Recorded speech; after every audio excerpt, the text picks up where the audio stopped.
Ladies and gentlemen, please welcome to the stage Al Skidowski, Senior Vice President at Transwestern and U.S. Green Building Council Board Chair.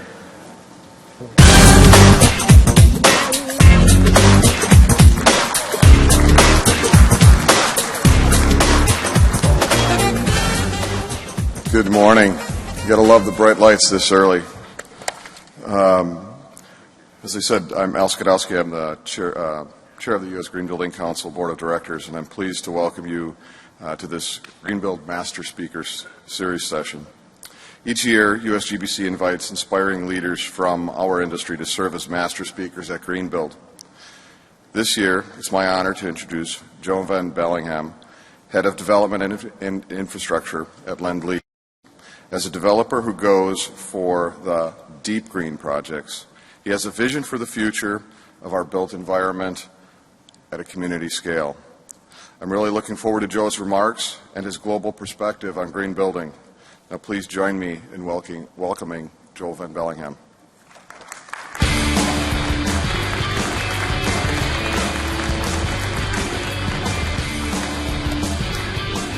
Welcome. You know, I have met many people in the green building movement over the last 13 years, and I've drawn inspiration from their stories, their passion, and their progress. And for many, the green building movement has changed how we think, how we feel, and how we behave.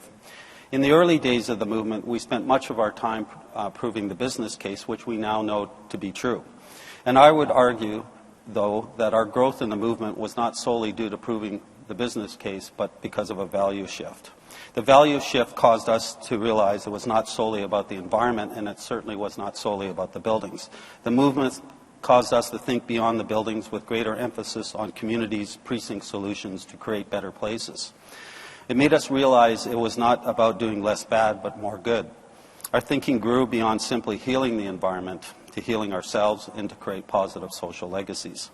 It was clear through many of my conversations that the green building movement had created the space to allow us as individuals to find purpose. And as we embraced environmental, social, and economic principles in a holistic manner, a funny thing happened. The economics grew. And as the late Ray Anderson used to say, we were doing well from doing good. Now, I've been asked to share some of my experiences over the years, and I'm going to go back to the beginning. You know, for the majority of my career, I never practiced green building developments. And when I look back at the reason why, when I went to university and was trained as a businessman and a chartered accountant, you know, we never really talked about the environment. And when we did, it was from the perspective of that being good to the environment was a cost of business. So when I left university and joined the business world, my approach to being good to the environment was an approach of doing the minimal amount possible to avoid prosecution approach. So essentially a compliance approach. Now, I became increasingly uncomfortable with the type of developments we were doing. I was getting tired of fighting with the local community groups and certainly with the environmental groups. So one morning I woke up and I looked in the mirror and I realized that nothing I was doing was adding any value to my life except for money, and certainly no value to my community. So I did something I had never done before. I quit. Fortunately, after taking some time off, I was approached by the province of British Columbia to convert an old hospital into a technology park. And I thought this would be cool to bring some new clean industries to our communities. Now, they gave us a ridiculous budget of $40 a square foot to gut a building and get it ready for a new use and 12 months to do it in. I decided to build this as a green building. Now, I never heard of LEED at the time, and my motives weren't holistic at all. It was about distinguishing the product in the marketplace and getting some free press. But fortunately for me, I read this book by Paul Hawkins called Natural Capitalism, and it was that aha moment I was looking for. It talked about many principles such as waste is food. You know, in nature, there's no such thing as waste. Waste from one source becomes food for another source. It's only us as human beings that generate waste. So using those newfound principles, that project became Canada's first LEED Gold project. It was a market success. It was brought in on budget and on time. And in 2000, around the same time, a friend of mine, Jack Meredith, and I had visited a local landfill site, and we saw that they were burning methane into the atmosphere. So we put a business case together to convert that methane into electricity. That project ended up making so much money that the government went into the landfill site and sealed more of it to capture more of that methane gas because they were getting paid for a royalty. But I remember at the time thinking about how much more money we could have made if we could have captured the waste heat for greenhouses or nearby buildings. And it forever changed my views as a developer and the opportunity that we had as developers to become energy and water providers. Now, at that point, I no longer believed that being good to the environment and being good to society was a cost to business. It was an opportunity for business. I had found purpose. I joined the board of the United States Green Building Council. And then I was one of the founders of the Canada Green Building Council and member number 1 in January 2003 and acted as their executive director while I was running my business. I then merged my company with a company called Windmill, and our focus was on developing mixed-use green buildings and particularly on contaminated sites. We love contaminated sites. I'm going to give you 2 early buildings we did. Now, we quickly realized right from the beginning that we had to move beyond just simply looking at the environment and embracing social principles. We needed to design for people. So one of the first projects that we did, which became the world's first LEED Platinum residential building, we incorporated affordable housing into it. Now, we couldn't get financing because no one believed that you could incorporate affordable housing in with market. But eventually, a British Columbia pension plan gave us the money. That project was a success, and it sold at higher prices than the nearby competition. The next project we did in Ottawa, which was a cold climate, we only provided 25% parking. It was a contaminated site, which we loved.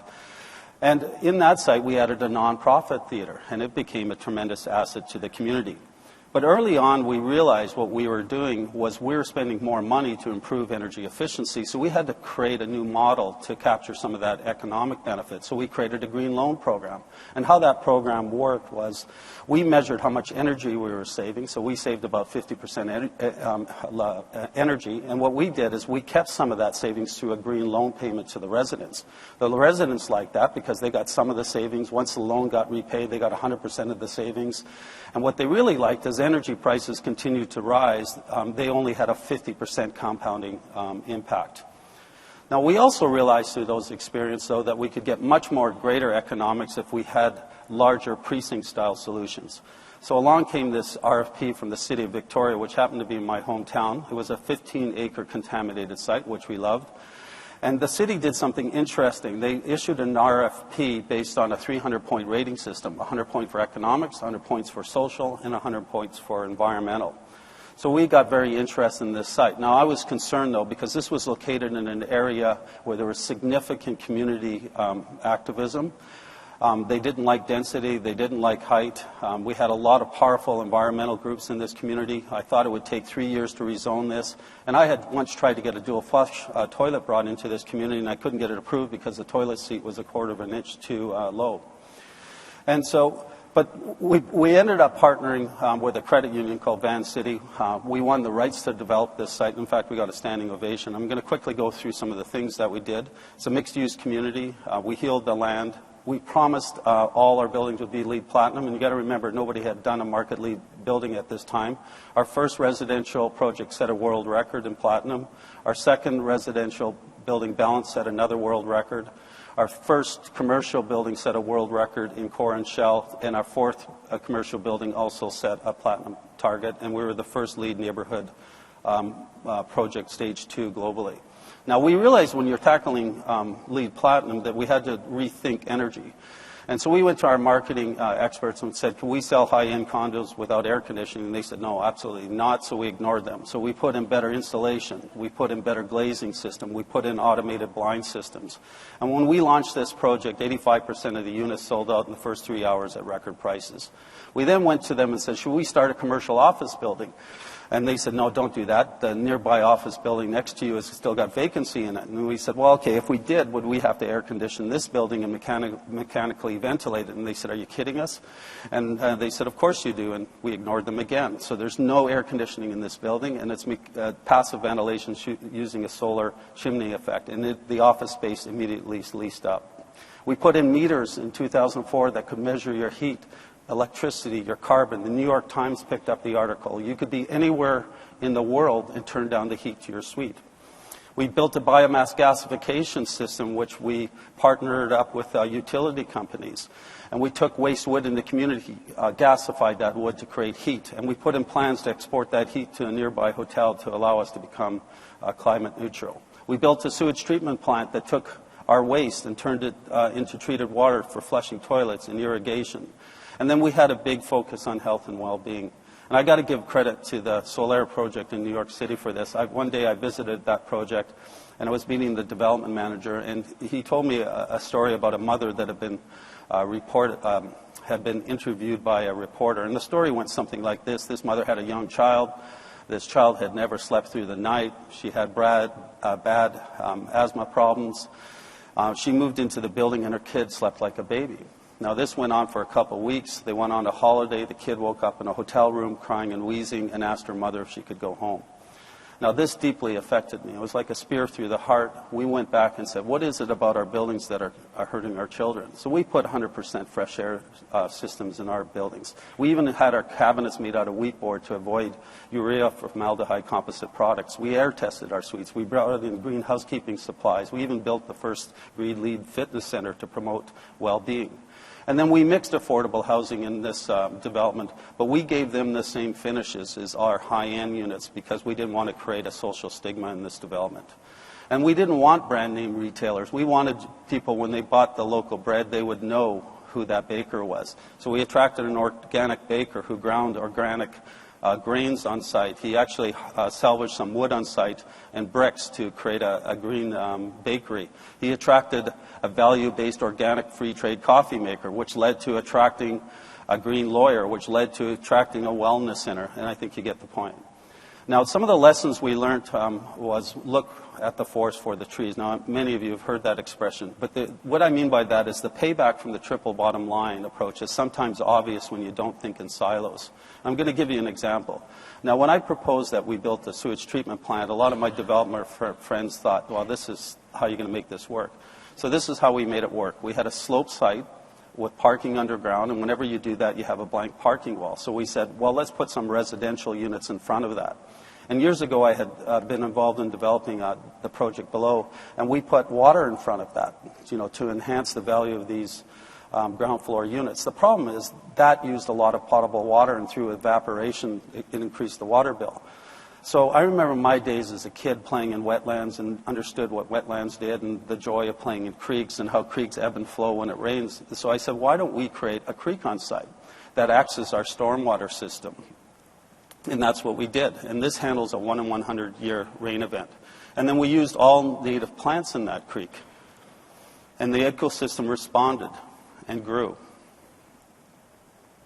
And then a funny thing started to happen. Nature showed up. We had several ducks get born every year, and then an otter came along and ate half of the ducklings, and then the residents went crazy. Some wanted to kill the otter. Some said, oh, no, this is just nature. And, then algae grew, and then we put in crayfish, and that damn otter came back and ate the crayfish, so we had to put in rocks, for the crayfish to hide, and you get the point. But the real reason why we did this is, I know how important nature has been to my life, and I wanted to reconnect people with nature. How do you get excited about saving carbon if you're not connected to nature? And this became one of our most valuable features on site. The residents really loved it, and the kids used to dip their nets and catch fish. We then put in green roofs, and green roofs are about beauty. What's the point of having a green building if you don't have beauty? It attracted butterflies and bees. We had places where people could grow vegetables on roofs. Now, we had another problem, though. It just simply didn't rain enough in the summer. So what we did is we used the treated water from the sewage treatment plant to flow into the creek, so we didn't need to use potable water. Then I got the bill of what it was going to cost us to build a sewage treatment plant, and I almost had a heart attack until I realized that our engineers weren't thinking properly. So what we did is we put in better dual-flush toilets, low-flow shower heads that actually work. We got water use down by about 65%, which allowed us to downsize the capital cost by 50%. And then those ground floor units, which would normally be hard to sell because they don't have any views, sold at such a premium in the first 2 phases alone, almost paid for the sewage plant. And then I saw these guys, and I fell in love with them. They dressed up as as turds in our parades. And the reason they were doing that is our community didn't treat its sewage. We put our raw sewage into the ocean. And the reason I loved them is I knew what would happen. The press would find out what we were doing, and it was a gift that just kept on giving. You know, we were in the press all the time. But then the government stepped in because we're a tourism town. Our tourism started to drop, and the federal government stepped in and said to the region, you must treat your sewage. Now, what does government do in facing that? Well, they increased the development cost charges for stormwater and sewage treatment. Guess what? We weren't on their system, so now I had a $2 to $3 million competitive advantage against our competition. And then they started telling the public that it was going to cost, you know, a significant amount to treat sewage, and it was costing our residents much less than that. And then we went to a progressive mayor, and we said, why don't we start taxing the bad and rewarding the good? So what he did is he took the sewage charges out of the property tax bill and put it into a sewage charge. So all our residents' property tax bill went down, as did everybody else, but they didn't have the sewage charge because we weren't on the sewage system. The other important lesson is sometimes you've got to create the space to make people great. Now, what I mean by that is the payback is not always obvious when you're doing the right thing. And, you know, we've all experienced this, you know, please show us the business case before you'll give any money. Well, in this case, you know, as I mentioned earlier, we thought it would take 3 years to rezone this. Well, we actually, in fact, rezoned this in 9 months. And we were sailing through the rezoning. We had no opposition, which was unheard of. But I hadn't talked to the First Nations people. And I was scared to do that because I was afraid they might slap a land claim on the project and delay it. Fortunately, someone sent me some images at night of the day they were asked to leave the land, and it shook me up and remembered what we stood for. So I met with the First Nations chief. One thing led to another. We signed a memorandum of understanding and trust with them. We gave our ecological pledge to their children, and then we started doing various ceremonies on site to introduce the public and our residents to their culture. We introduced public art on site, and then we implemented a jobs training program. Now, this program failed miserably. People would come to work one day, and then they wouldn't come back. But rather than give up, we got our contractor in the room, the construction association in the room, a local college, Nations people, and we hired First Nations job coaches. So when someone didn't come to work one day, they would go to their home, get them out of bed, and get them to work. This program became a success and got adopted in other parts of British Columbia, and last I heard, over 250 people have been trained under that program. We then introduced a program to get kids involved in this project by developing posters. Now, I wasn't there that day, but these Native kids did this beautiful poster and read a poem to our construction workers about how much this development meant to them for their culture, but creating an economic future for them. And what was reported back to me, it was interesting to see these young construction workers with tears in their eyes. And I think that the point of me telling you this is that, you know, we thought what we were doing was good for the First Nations people, but what they were doing was giving us a gift back. You know, they exposed us to their culture. And I'll give you an example of that. You know, there was this one person that got up 4:30 every morning, take a bus to come to work for us. He became a star. He came to us one day and said, look, I need basic grade math and 10 English training, which we got him because he wanted to be an apprentice. This guy was a rock star. Then he came in one day and said, I'm quitting. And we were devastated. And we said, well, why are you quitting? And he said, well, my wife's sick. It's time to go home. And I remember there looking at everybody in that room, and I said, how many of us would have done that for our wives? And the interesting thing, what happened was it created a real value shift in our company. Now, we were building at the time during the Vancouver Olympics. You know, developers couldn't even actually build their product for what they sold it. Costs were rising significantly. Projects were over budget. You couldn't get trades on time. Yet we delivered our construction budget on time, on budget. And when that drywaller, for instance, had a choice to being at our job or somebody else's job, he always showed up at our jobs because he knew what we were trying to do. We never had any opposition to this project from the First Nations people or the community. In fact, they supported us in more height, more density, and faster approvals. I'll never forget the day when I walked in to ask for approval for the design of our first buildings, which normally took a year process. The planner asked me to open my computer. I opened it, and council said, shut your computer, all in favor. Now, that sent a ripple effect through the development industry, because what they told the development industry is, when you do the right thing, we're going to support you. And I'm very proud of my local development community there, because they really did get behind the green building principles. Now, one thing, you know, over the years, I recognize some faces in here, you know, and everyone has been so willing to share their stories with me, and it's created a lot of mini aha moments for me. And I've been fortunate to meet people like Ray Anderson, Paul Hawkins, and David Suzuki, and I mined the gold from them. But one of the greatest aha moments I ever had was from my own daughter. Now, we had left a theater one night with my wife and my two daughters, and my oldest daughter, who was young at the time, said to me, "Dad, what's going to happen to that homelessness person on the street?" And I said, "Geez, hon, I don't know." And she said, "Dad, do you mind if I give him my allowance?" And on the way home, I was thinking, oh my God, I don't need another cause. I'm involved in the green building movement. But the next day, I called the head of the community association and my wife, and we got a town hall meeting together to draw attention to the homelessness issue in our community. But the real aha moment was what my child did. It made me realize as a parent, how we want our children to be compassionate, loving, educated, real leaders, have courage, respectful to nature. Yet we as business people and political leaders, we go to work every day and we check those values at home because it's just business. So whenever we were in heated arguments and disagreement, in this project, we always remembered ourselves about the values of our children. And I couldn't be more proud of the tremendous staff I had. Our contractor, for instance, came to us and bought the only existing building on site and converted it into a LEED Platinum head office for himself.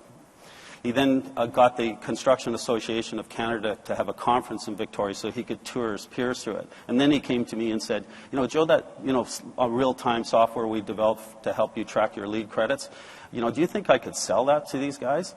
And I said, well, it depends on how much value you think you're going to get. And I said, I reminded him of a story that when I had lunch once with Ray Anderson, and I asked him, why do you go around the world and share all your trade secrets? And Ray said, we don't have time not to share. And by sharing, it challenges me to stay ahead of the pack. The next day, that contractor gave away his software to everybody in that audience free. Now, after I sold my interest in Dockside, I was looking for what's next because I wanted to be involved in more global projects and a number of projects. So after taking some time off, I was approached by Lend Lease. Now, I was really intrigued by Lend Lease because they're a global company in 4 main geographic regions. They're across many sectors. So, for instance, depending upon where you are in the world, you could be living in a home, an apartment built by Lend Lease. You could travel over a road, a bridge, through a tunnel built by Lend Lease. Through our PPP partnership, you could go to a school, a hospital, a convention center developed by Lend Lease. You could go to an office. You could visit your parents in a retirement village. You could go to a shopping center. You get the point. So I was really interested about the diversity of the project. But there was 3 main reasons why I joined them. The first was their founder. Now, this fellow was ahead of us at the time, and so sustainability was in the DNA of this company. Now, in '73, he said, a time is not far off when companies will have to justify their worth to society. And the more I had gotten to know Lend Lease over the year, and sustainability was one of the 3 core principles, along with safety and diversity. And I also knew it was a company that walked the talk. And they also had 3 projects in the C40 Climate Positive program, which was a spin-off of the Clinton initiative. And Dockside had been in this project too. And I looked at these projects, and how couldn't you be excited? To date, we have approximately $21 billion in urban regeneration projects in our pipeline right now, and almost 80,000 residential unit backlog. So it was a very exciting opportunity.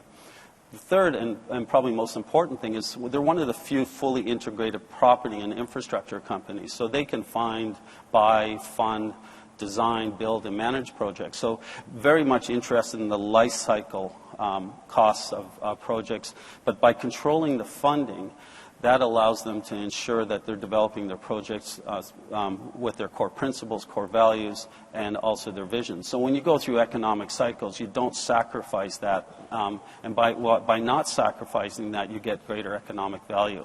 Now, I'm going to share you a few building case studies that really demonstrate where commitment and innovation creates opportunity. And much what we learned in these examples actually have informed us in the urban regeneration projects. So one of the first things that Lend Lease did is when they moved into their new offices in 2004, they moved from Australian Square, which is a closed office environment, into the Bond. Now, nobody has a closed environment office, including our CEO. He's out in the open in the same size desk as everybody else. This building was the first 5-star Green Star building, which is equivalent of LEED Gold. back in 2004. It introduced, that was the first passive chill beam building introduced into the Australian market. It had single pass air, 48% less carbon. The interesting thing about this building is today the carbon performance is actually better than when it was built. They embraced the local community because this was built in an area where there was nearby affordable housing, so a lot of single mothers. So we introduced the Millers Point Youth Program, where our staff helped kids with their homework and read books to them. The project was an economic success, and interesting enough, it was on the front door to Barangaroo, which we subsequently won, which I'll talk about in a few minutes. Now, the early studies that we did about this building, staff reported being 84% more comfortable, 42% more, extremely more comfortable, and they felt that they were 51% more productive. And in the 2005 survey of 48 office buildings, this building was voted #1 for happiness. Now, that resulted in another opportunity for us. So we renovated an existing building which housed a law firm. So it was a perfect test case. That building was renovated as a green building, and then a survey took place. There was a 38%, I think I got the number right there, decrease in sick time. The other interesting thing is the lawyer's billing ratio went up by 7%, yet they worked 12% less average hours. So they got more productive. In 2007, we opened the Gauge, our head office in Melbourne. And this was the first building to get 6-star has-built design and interior fit-outs, equivalent to LEED Platinum. But it introduced other innovations such as a black water treatment, a tri-gen facility, biophilia in the workplace such as a green wall. And then all these lessons over the years really accumulated in this project, which I want to talk about. It's a 600,000 square meter building. It houses the bank headquarters for the Commonwealth Bank. It's the first 6-star version 3 ever built. It's got a black water treatment. We use treated water for cooling towers and water. We've reduced potable water consumption by 90%. It's got a tri-gen plant in it, a 300-seat children's theater, and it saves over 2,500 tons of carbon. It's won awards all over the world. It won the world's best office building at the World Architectural Fair in Singapore. And here's some images of it. It also has retail on the main floor. Real-time monitoring. You walk in the lobby, you can see how much energy, carbon, and water is being used. And then as part of us winning the rights to develop this program, we suggested that a playground should be built. So we built a $13 million playground, which is just an unbelievable playground. Now, I went and interviewed our project manager and asked him how that came about, and he said, well, we were sitting around a table, and we all remembered our experience of playing in a creek. So we wanted to develop this playground that had that experience, but at the same time respect the historical industrial heritage of the site. So they did a great job on that. But then I asked him, how did you design this from a safety perspective? Because at Lend Lease, that's our #1 priority. We don't compromise from that. And he said something interesting to me. He said, through our research, he said, we found that children's playgrounds were becoming too safe. So these kids, as they started to, up to their teenage lives, they didn't learn how to assess and manage risks. So they became to get this sense of invincibility and get into serious harm when they got into their teenage life. So he said, our approach to safety was take responsibility for youth safety throughout their life. And what they did is they developed a playground that's safe, but kids could learn to fall and manage and assess risk. And the kids absolutely love this project. And it's a major reason, too, why our retail is a success in the area. Now, we were competing against retail, though, just down the road that was on the water. So we figured that we needed to do something else. And we're always looking to add something else into our project. So our teams came up with this idea, what if we lit the buildings up? So our Lend Lease design group partnered up with the former U2 lighting engineer, Bruce Ramis, and we put LED lights in the wood blinds in the interior of the building. And then he designed this program where the public can control the lighting show in the building. He can change the patterns, the colors. It uses the equivalent of about 3 vacuum cleaners of energy, which is offset by PV. And this has been a huge success. Now, it was not easy and it was not cheap. However, our project manager never gave up, and he convinced the tenant, the government, Lend Lease, and our funds to contribute money to this because we all knew it was the right thing to do. In fact, the GFC hit on this project before we we started construction. But everybody knew there was something special about this project, and they proceeded. And when you have an alignment of partners that have your values, great things happen. Now, this is the largest activity-based working environment in the world. So you go to work, you don't get a desk. So there's over 25% more people that work in this office than there is work points. So when you're going to work every day, you're personalizing your work day. So let's say you're working with a group of 5 in a team, you go to that type of work environment. If you need a desk, there's desks, or if you have more casual workplaces, you go to that. It was a 2-year change management because you had to prepare the staff about how to move into this space. It's been a huge success. The bank said they would never go back working anywhere else. In fact, we're working with other bank clients to do the same thing right now. A survey came out and the staff are 95% more happier in this new building. Now, we formed this agile-based working group.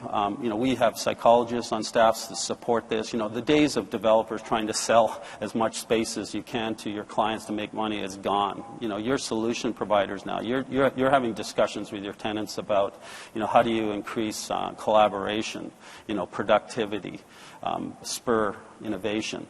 And some of the results that we're seeing are staggering, 20% reductions in space, because the work points are being used more often.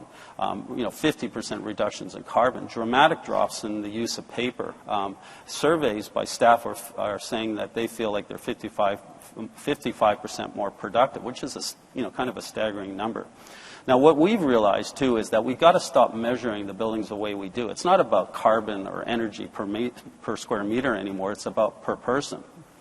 And you've got to look at energy, water, sick days, all by per person, so you really understand what your cost of occupancy is on a per person basis. And we're moving our new head offices into Barangaroo, and we're going to take this to the next level. And I love our vision statement for our move, which is the place to be. Some of the other innovation that we've done is CLT.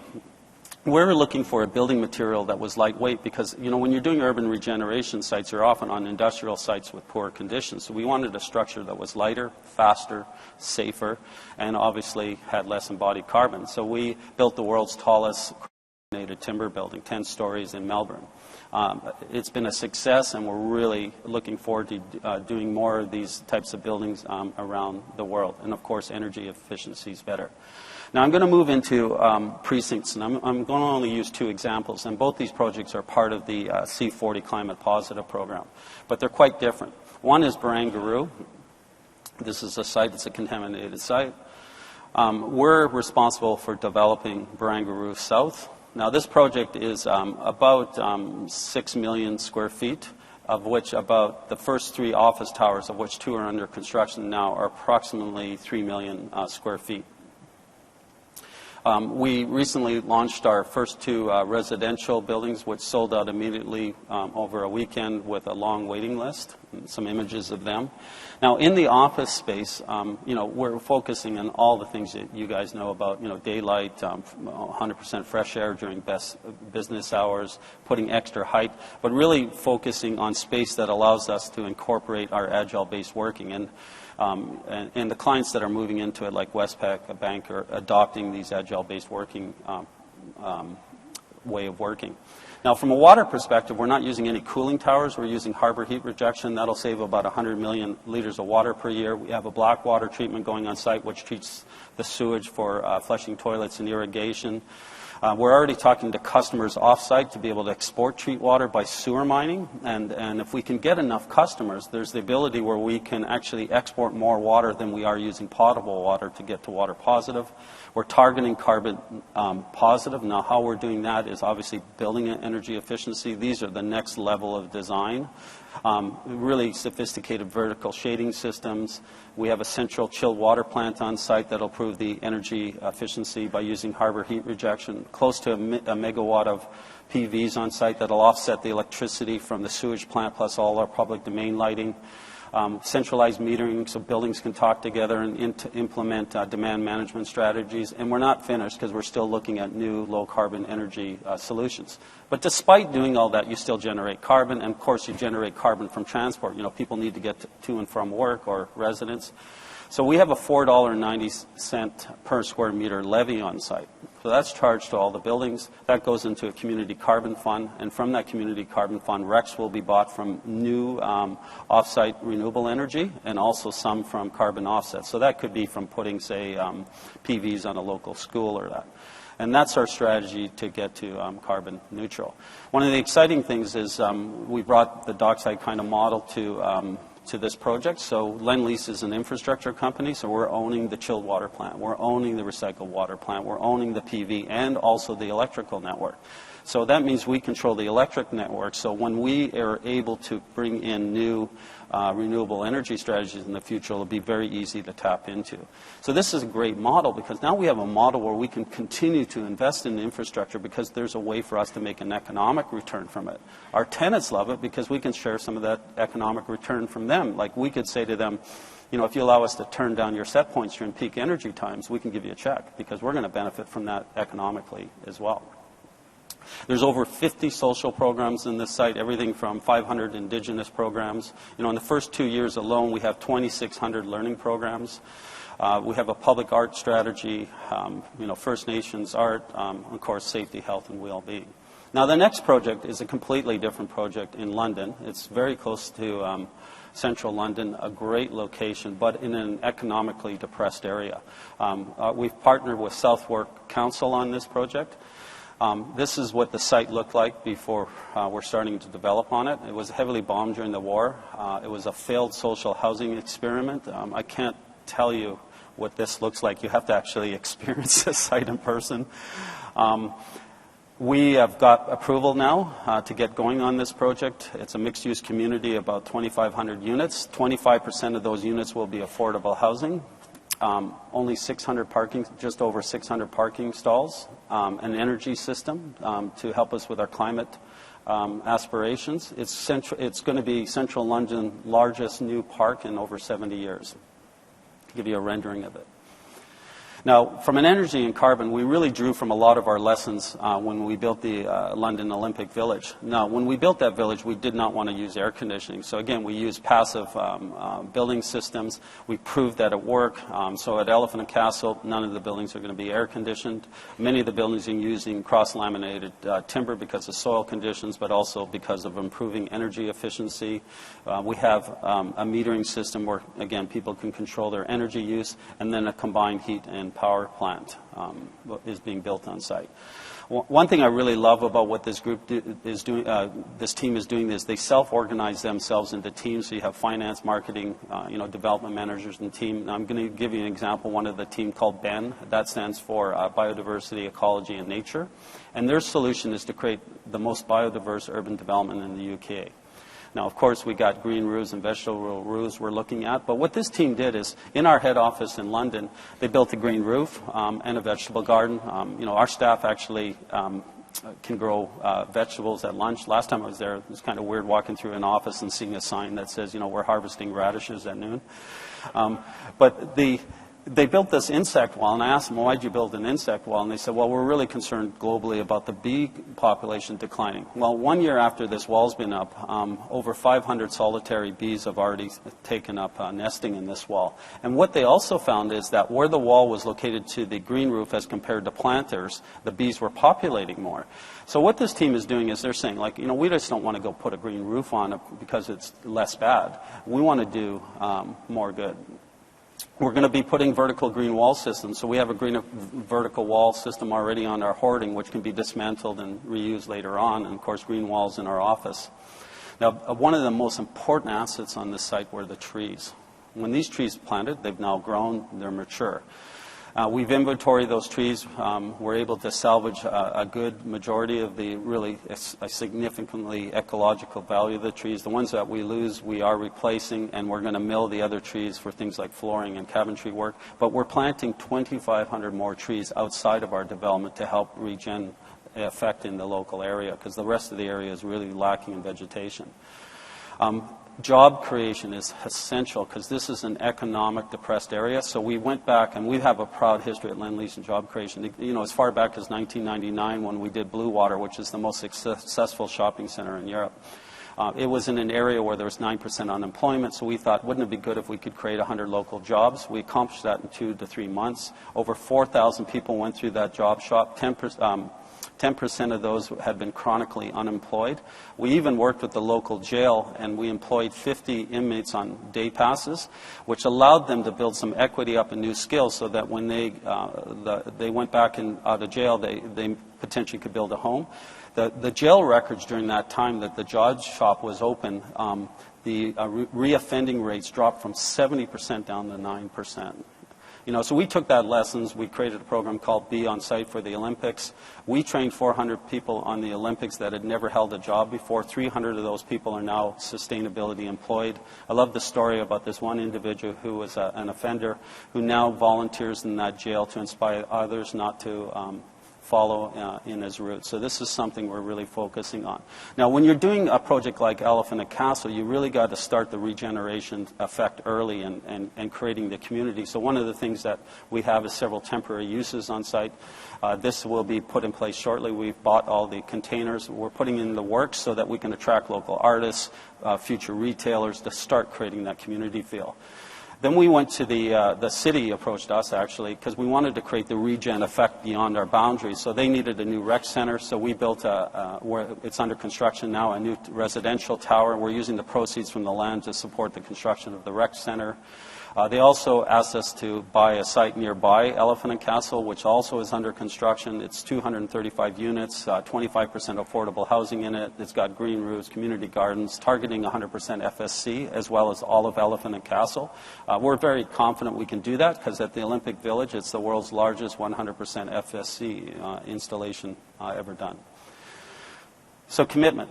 One thing Lend Lease, sustainability is in our DNA, but one thing we weren't doing a good job of is we never have, we've been collecting data for years, carbon, energy, water, tracking it, and we have been setting targets around our IAM business, but we didn't have firm global commitments.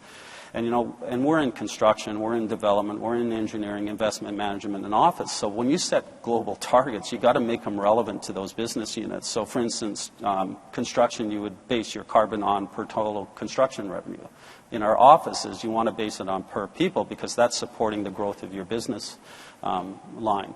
So we're setting substantial amount of global commitments, and they'll be released later on in the year. But they're also focusing on the triple bottom line. So it's things like, job training programs, safety, diversity, which is an important thing, stakeholder engagement.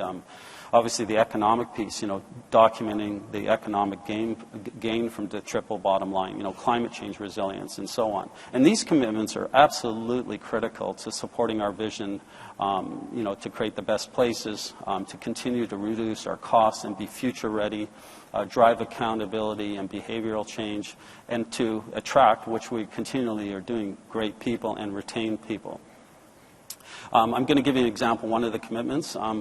Right now, 430,000 square feet of our own offices are in green building space, 25% of them at the highest level. So we've committed now that all our future offices will be at the highest green building rating. Our recent Singapore office opened, highest rating, green mark. Our office in London just opened, highest rating. Obviously, moving in from the Bond into Barangaroo will be at the highest rating. And our new office that we're just starting in Brisbane will be at the highest rating. Now, we understand the importance, not just of walking the talk, but we understand the importance of healthy working environments. And we want to continue to get better so that we can share our knowledge with our clients. The other interesting thing that we are bringing in is the triple bottom line scorecard. So this will be brought in later in the year. We wanted a mechanism that when projects ask for money, that we knew they were committed to the triple bottom line. So, for instance, you take carbon. There may be several indicators under carbon. So the teams say, okay, I'm going to tackle embodied energy to this extent, or renewable energy to this extent, or building energy efficiency. And they accumulate a score, and then we decide whether they get the money. And then we monitor that score. Now, this is a true triple bottom line. So if you don't hit your financial returns, you're not going to do very well. If you don't hit your safety returns, you're not going to do well. So it's a true triple bottom line card. And what's really cool about this program is now we can see what all our projects are doing globally, because we have $56 billion of development in our pipeline right now. We need to be able to see how our projects are doing against each other. We need to identify projects at risk. We need to drive accountability and, of course, competitive spirit. We know what that'll do. But the most important thing is knowledge share. You know, I go around the world and I see, oh, God, that's so cool. Why aren't we doing that here? But now we all have a tool where we can share information instantly about cool techniques that we're doing. And then the other thing is it'll help us identify trends in the industry. Like we know jobs are a big trend globally. We know biodiversity. To give you an example, here's a shopping center we just opened in Singapore. And the Singapore government is fantastic there. They have a real commitment to green buildings. They have a green mark program, but they also, their goal is to be a city in a garden. And if you ever visited Singapore, it's amazing. So we wanted to support that. We hit the highest, first time anyone's done it's Green Mark Platinum version 4. We have a green lease. You can't be a tenant in this building, a retail tenant, unless you comply with our green lease things. It's fully leased. We then went and looked at our land area, and we replaced that lost land area with more green roofs and vertical planting by 110% to support the city's aspirations. And the government responded. This our office building now is fully they've committed to fully lease it. So it's the first time the government has ever leased in a private sector building, and the project's been a tremendous success. You know, so we all know that commitment. Is essential. And it's kind of hard to imagine where Lend Lease would be today if we hadn't really committed to sustainability. I mean, we're winning new urban regeneration work every day. You know, our government partners and our private sector partners know they can trust us. You know, we're committed to our vision statement, and we believe in delivering on our projects and then some. But commitment's not enough. You've got to nurture your staff. And one of the cool programs we have is a program through our foundation called Springboard, where employees around the world can apply to go to this. And it's a unique program because it's a self-development program that works with the local community, and it's a learning through community volunteering program. So we've been working in this remote community in Australia, a small community, largely Indigenous people. And to give you one example of a story that Sonia's here told me about, you know, there was this lady one day was walking through our site, and one of our employees said, "Hey, do you want to come work in the garden?" And the lady said, "Sure." And so they spent the day working in the garden, and that lady ended up being a regular community volunteer over the years. She later confided in one of our volunteers that day she was going behind the sugar mill to end her life. She had suffered a personal tragedy and was feeling depressed. And she said, you know, that person was so kind to her, they talked all day, that she just couldn't bring herself to do it. Now, fast forward, this is our last year in that community. Sonia shared an email that this lady wrote about what life's about. And I'm not the world's most sensitive guy, as many of you know. And I couldn't keep it together when I read this letter. I mean, it was you couldn't have wrote a letter better that describes life. Sonia got permission to have that read to our employees that day during the wrap-up event with local community. Everyone was in tears.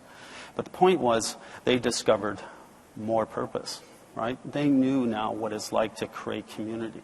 You know, for us to be successful at Lend Lease, we got to keep reinforcing our core values, and that's something we take seriously. We have to be successful in creating communities. You can't be successful as an urban regeneration developer and development of projects if you're not focused on community. And that's good value for our shareholders. And so we're really heavily focused on that.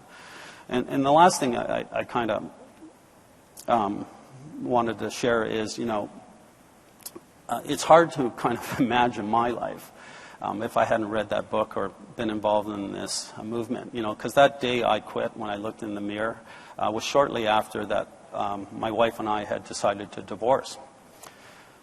Now, I just thought, you know, my wife just doesn't get that I need to work long hours, you know, put food on the table, you know, pretty arrogant stuff. But the truth was, I wasn't happy. And the truth was, I was a really self-absorbed individual that never really participated in any volunteering in a meaningful way over the years. AAA personality. Okay, maybe I still am that.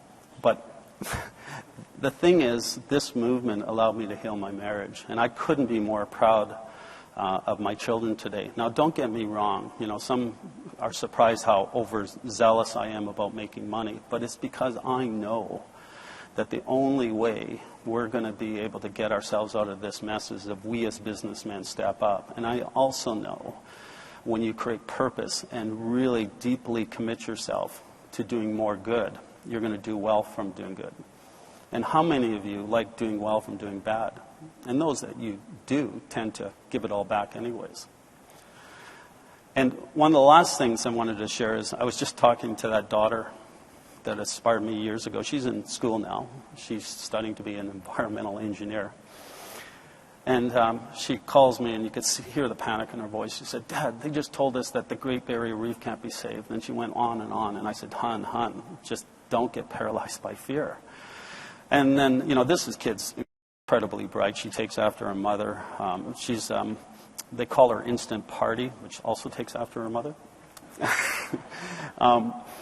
But one of the things I love about her, she's very frugal, so it's great when you have a kid in university who's frugal. She's the type of kid that gets a chiclet and cuts it in half and wraps it in cellophane and puts it in her pocket, right? But I just recently found out that this kid, you know, rather than maybe have that extra beer on the weekend, has been sponsoring a kid overseas. You know, and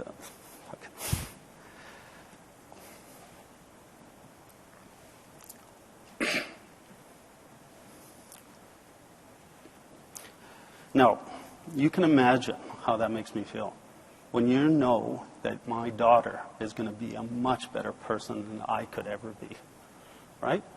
And the reason I'm telling you that is there's a new generation coming, guys. They get what the problems are. And if you don't have office space that allows them to work the way they want to work, you're not going to get those kids. And if they're not healthy working environments, you're not going to get them. And if you're not deeply committed to doing more good, you're not going to get these kids. And we all know the success of our companies are based on our people. So get ready. You know, our kids are our future. And it's time for us to step it up a notch too. And for God's sake, when these kids join your firms, don't beat out that passion out of them. You know, there's an old saying that one of our CEOs at Lend Lease had. He said, you know, if it's not broken, break it. Right? That's the kind of mentality we need. You think I'd have been able to do everything I did if I listened to everybody in this world? You can't. You got to be innovative. And so, anyways, on that note, thank you.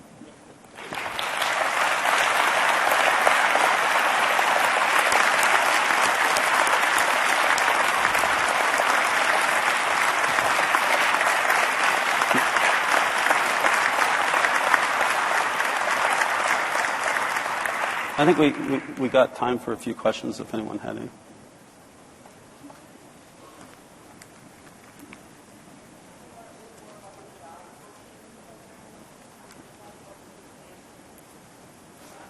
Yeah, that First Nations job program also actually originated, I found out later on, also was implemented in the province of Saskatchewan. It's a highly effective way of dealing with training for First Nation people. They did the same thing there. They use Indigenous job coaches because their culture is such that the elders have that kind of ability to actually go to people's home and get them out of work. And the thing is, if you expect under an Indigenous training program that someone's going to come to work the first time and come back the next time, it ain't going to happen. I mean, you're dealing with people that often have had past addiction problems, never worked a day in their life. So the whole part of this is learning how to get people to learn how to work again. And one of the key things that I really respected what my contractor did on site was that, you know, he just didn't put up with any nonsense on both sides. You know, so if there was any kind of racial tension, he shut it down immediately. But at the same time, he didn't treat the First Nations people any differently. Like, he made sure they worked and they were expected while on the job to work. And I think that's really important. You got to treat people with respect, dignity, but you also got to be firm as well. Yep. Hey, Bob. So, Joe, in the early going, before you had all this effort created, how did you then fund it? Because you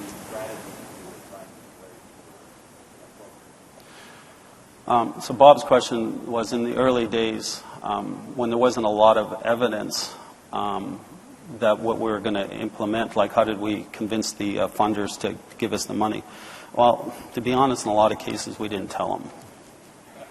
I mean, you know, the thing is, you know, you guys know this. This is just common sense, right? You know, like who's not going to want to buy a home that's healthier, more energy efficient? And, you know, the soft stuff is more difficult. Obviously, when you're going to invest your own money, say in a First Nations program, and someone says, "Give you a business case." You know, how do you create a business case? But you know, like I said earlier, sometimes you just got to create the space to allow people to be great, and you got to trust your instincts. So. Luckily, I had a great team, and I had a fairly good instincts, and I think that goes back to all the lessons and the gifts, Bob. I mean, you know, you're one of my heroes of all time, and you know, every time I talk to you, I just would get inspiration from you, and I go, well, maybe I should try something new, right? You know, I got itchy. I got to try something different. So sometimes you got to find ways to manipulate the system. You know, a good story was.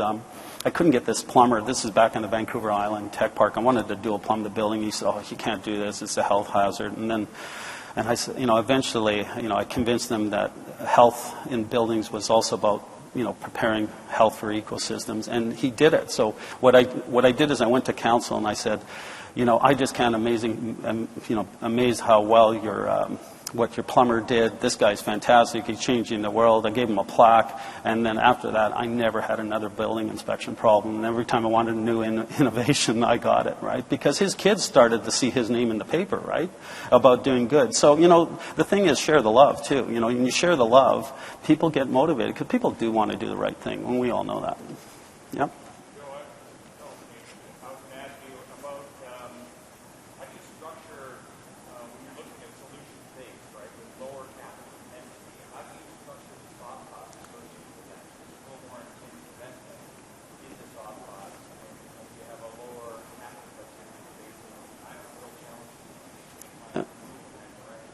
Yeah, great question. I mean, one of the things we learned early on in Dockside, you know, take mechanical engineering fees. You know, we did not base that on percentage. You know, we gave a fair fee because I certainly didn't want to pay people to encourage them to put systems in the building. Our construction contracts, you know, we negotiated the fee for the service, and then we had a cost-sharing program. And what that did is change the way the contractor worked with us. So he came with some great ideas. We introduced new building materials, which drove down costs, and then we got a share of that, and he got a share of it.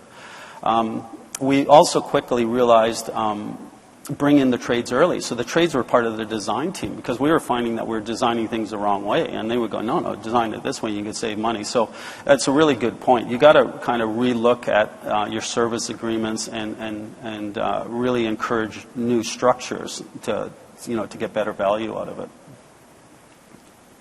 Hi, Vivian. Oh, another hero. Oh, Jim.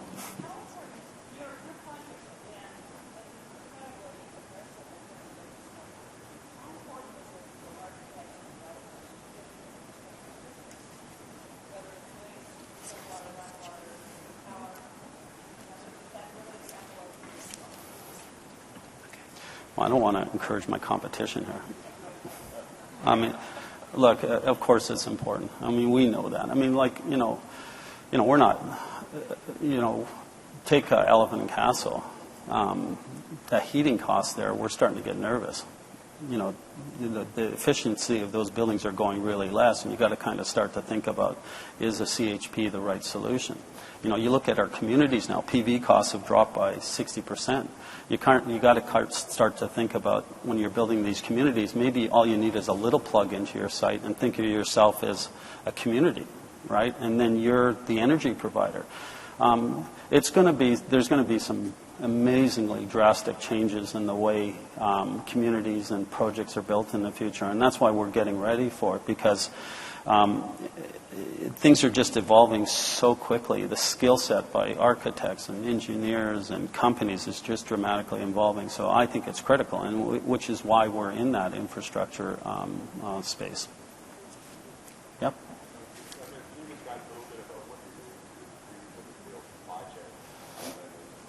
Green, the material supply chain? Yes. For instance, as I was mentioning, we have our commitment is to safety, but we have a series of global minimum requirements. And in those global minimum requirements are various environmental things as well as social things.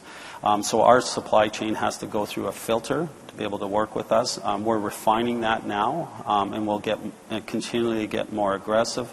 But, some really interesting, I'll give you an example of something that just happened recently at Barangaroo. We went out for a bid and all the elevators, got a phenomenal price from Schindler. And one of the things Schindler has done for us is they're investing a significant amount of money in R&D to come up with new energy solutions and new ways of making the elevators efficient for Barangaroo. They've also committed to looking at 2 new safety initiatives.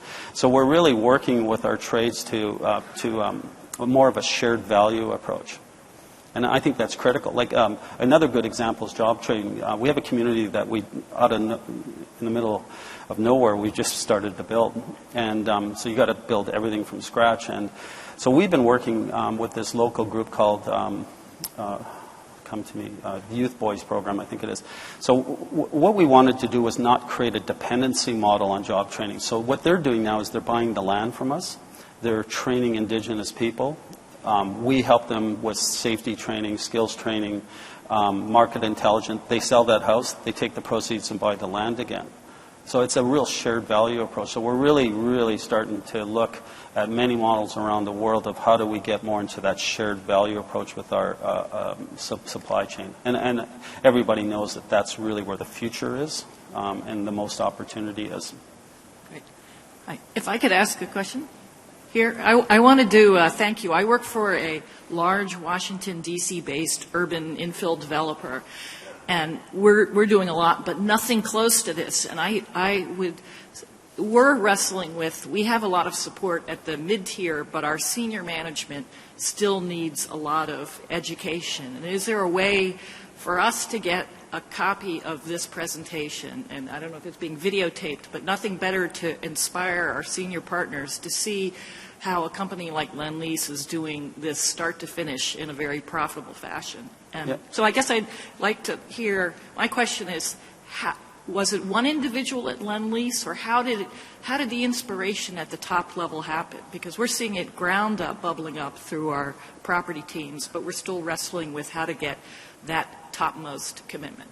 Well, it's been built up over time, all the way back to our founder. He always believed in, putting the community first and stakeholders first. He was the first company in Australia to bring women on boards. He was the first, well ahead of anybody else, to bring superannuation in. He brought lightweight construction. He invented strata, and some of you may not know that. That got built in over the years. We've had amazing people that spurred our sustainability, like Maria Atkinson, our CEO or our chief operating officers, our regional heads. They all know the importance of sustainability. And again, it's hard to imagine where we would be without that focus. I don't know if this presentation is available. I think they tested it, but feel free to talk to us, because one of the things we see enormous opportunity in America. We want to be more active in America on our integrated community development. So if your communities with large urban refill projects, we'd love to be doing more work here. And I think one of the things you could talk to your bosses about is it's about people, right? And you should see some of the people we've been hiring lately. And we're growing at a really rapid rate, and we're looking for new people. Please don't send me your resumes. Send that to the human resource people. But there's just so much evidence out there that this makes sense. But if you've got some interesting projects that maybe you might want to talk to us about partnering with too. Great, thank you. Yes.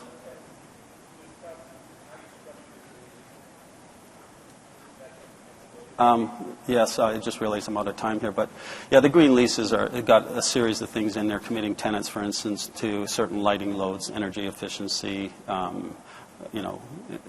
indoor air quality and all that. And again, that was persistence by one of our employees. Everyone said, oh, you can't force tenants to do this stuff. And he was just persistent. We did that on 313 Somerset, our first shopping center in Singapore, successful there. And the tenants have really embraced that. And these are large international chains. So thank you.